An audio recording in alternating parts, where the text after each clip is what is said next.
does one of the greatest jobs a human being can do.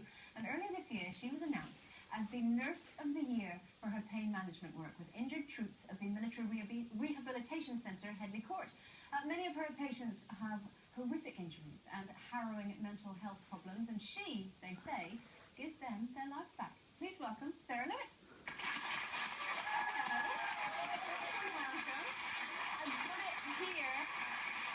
There we go.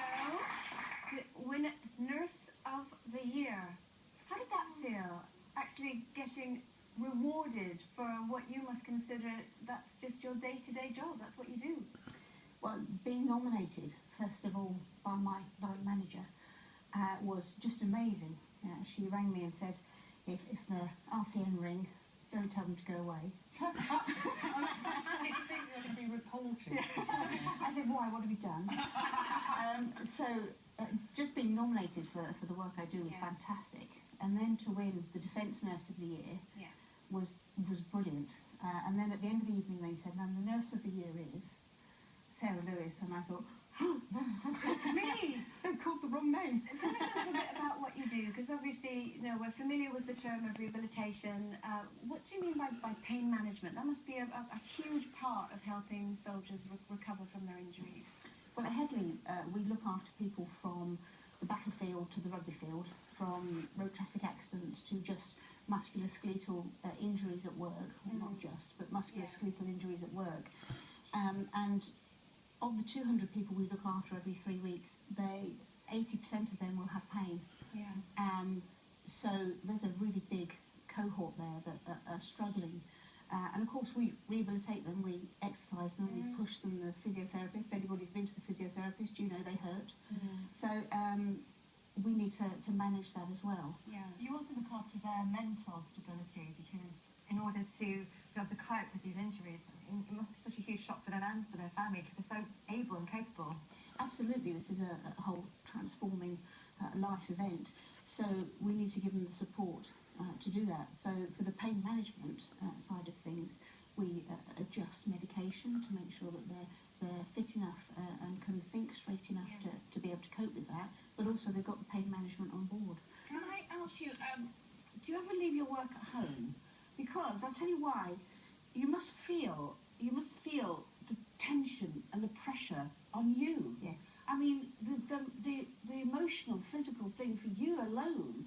You must walk away and think, how am I going to get rid? How do I go home and get rid of this?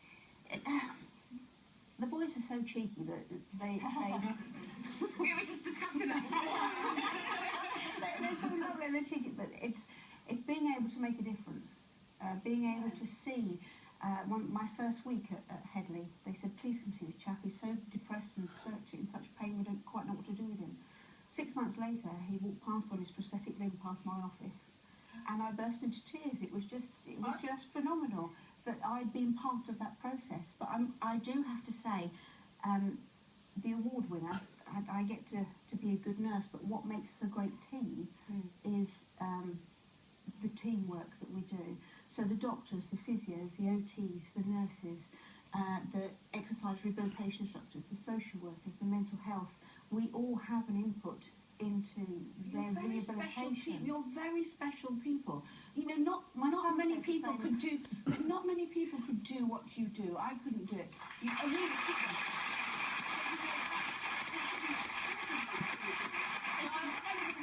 see, it's incredible who you meet. But actually, the incredible bit is we're good at what we do, but the incredible bit is what the guys and the girls have been through before. I know. And actually their courage is only one part of it, the battle. The courage that they're having to put in now into their rehabilitation is awesome. Do they sometimes come to you at the end of it? Because it takes a long time, doesn't it? How long are we talking about for someone to...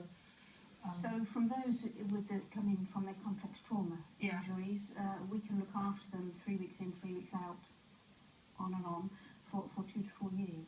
2 to 4 years. So do people come to you at the end of it and say, I'm sorry that I was not myself when I came in here? Because you must see that happen, and that people must look back and think, I was a monster, but obviously it was justified. But they don't often apologise for that, because I think there's nothing to apologise for. the adjustment that they have to go through is enormous. So we're there to support that. And of course the medication we give for pain hazes them and takes them onto a different planet. I've had many families say, thank you for giving me my husband back, because he's more with it and he's more focused. But the boys themselves, but the transformation is quite rewarding enough, it's quite humbling.